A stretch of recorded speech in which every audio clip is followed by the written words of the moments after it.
let's start this video with, it's snowing, still on vacation, and it's been a shit show. So we'll start it off. I've owned this Taurus 3 weeks maybe now. We've done a motor. We've had to do 3 full oil changes for the fact of it blowing turbo lines twice. It's been on a trailer, towed twice in 3 weeks. And now after doing the motor and driving 1,500 plus kilometers with no issues, actually it worked really good on the highway and stuff, we are now on the side of the road in the middle of nowhere, my hometown, thank you very much, with transmission issues. So now it will not do anything. Revved up, I'm assuming that the shaft is probably stripped. Here we are waiting for the tow truck that you guys will now see, and here is the piece of poop on the side of the road.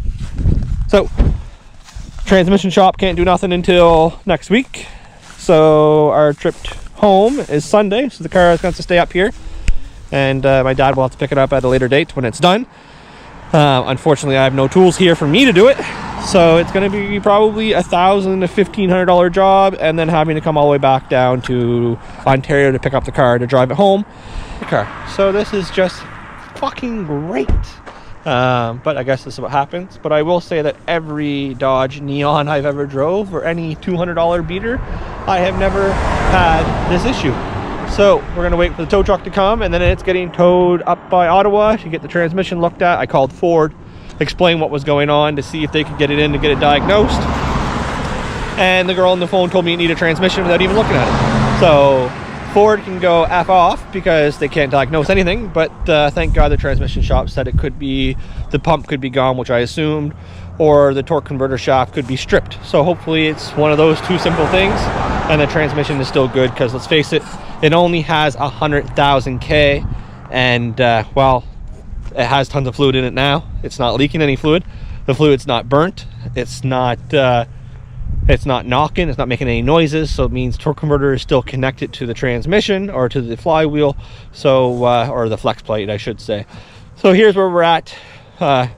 Merry fucking vacation for us, and we will go from there, guys, and I'll wait till the tow truck comes.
Where the hell we are, but we're in the middle of bum-fuck nowhere to look at my car that's now sitting at the Fireball Performance Auto Parts transmission. So we're gonna leave this here so we can go outside. We'll be back. I'm taking it in. I'm shut it off. God lives across the street.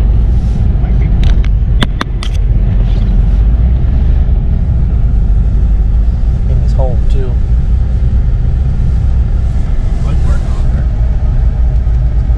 You walk up the road, walk up that, and see if anybody wants to sell any of these before you start looking.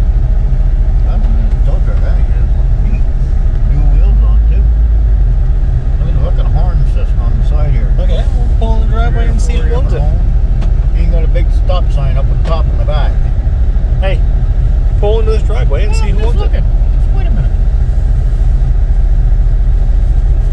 Must be you. You've got chains on it. Doesn't mean you're using it. Okay. That thing's not bad shape, really, you know. Got a good big battery on this side. Remember that same as my truck. Yeah. It's a V8, that'd be a good transmission. So, back to talking about reliable and, you know, what could possibly go wrong with a newer car. Well, if you haven't guessed it already, the wiper motor has broke. In the snowstorm, well, actually it was raining when it happened. 3 lanes in Montreal. Sounds like I might be able to fix it here, hopefully. But yeah, that's where I'm at right now. Yay me! So we're gonna get instant JB weld. We're gonna put some in here. We're gonna put it over top of this. We're gonna zip tie it. Hope to God that it's gonna work and get us home and deal with it when we get home. Nothing's open for another hour at least. So it's kind of one of those things that I'm trying to do all at the same time. So, what do I do with that little stick that I had? You're fucking kidding me. Right here. Where's the other piece at?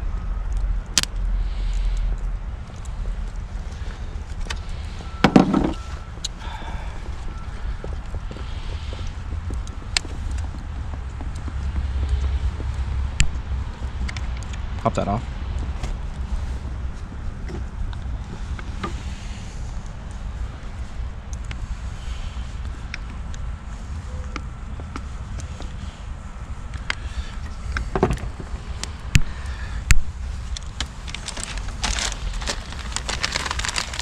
I don't think this is going to do much of anything. That will. I don't think this will.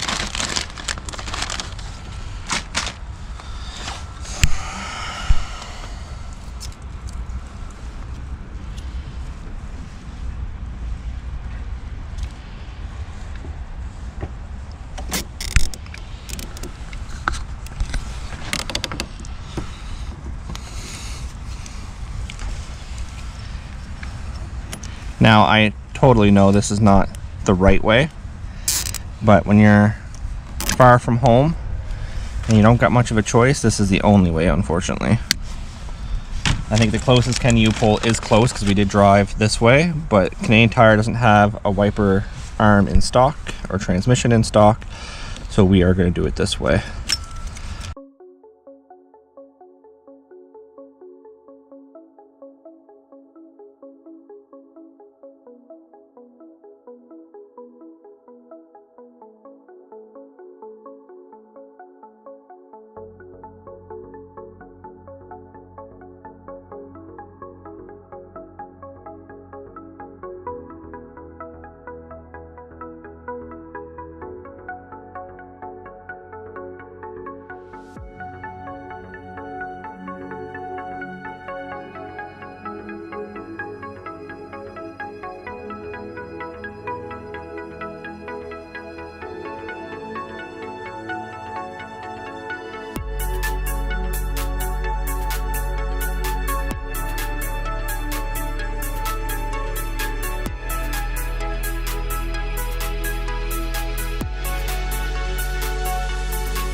Usually I like coming to the GM dealer, but let's see. We drove an hour and a bit out of the wrong direction to go to Canadian Tire and do a Kenny U-pull. So we got to Canadian Tire an hour before it opened, sat in the parking lot for an hour, messed around for an hour. There's no way you can redneck it. We've tried and I showed you.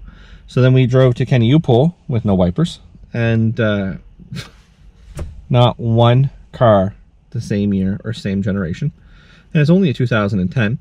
So Kenny U-pull is a no-go. So now we are at the wonderful GM dealer, $215 before tax. They got 5 in stock for the transmission. I'm going to assume the motor is not on it, so I'm going to have to change the motor around. But I really just want to crawl in the corner right now and actually just scream. But that's where we're at right now. Stay tuned, guys. Stay tuned. So welcome back, guys. On the way home we decided to find an 82 two-wheel drive Blazer for sale. So we are in the middle of nowhere on the way home to take a peek at it. So I thought I would show you guys at the same time what it looks like.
So you see it definitely needs a rocker, which means you're going to need a quarter and some. It's not bad for what it is, but I think for now I'm probably going to hold off.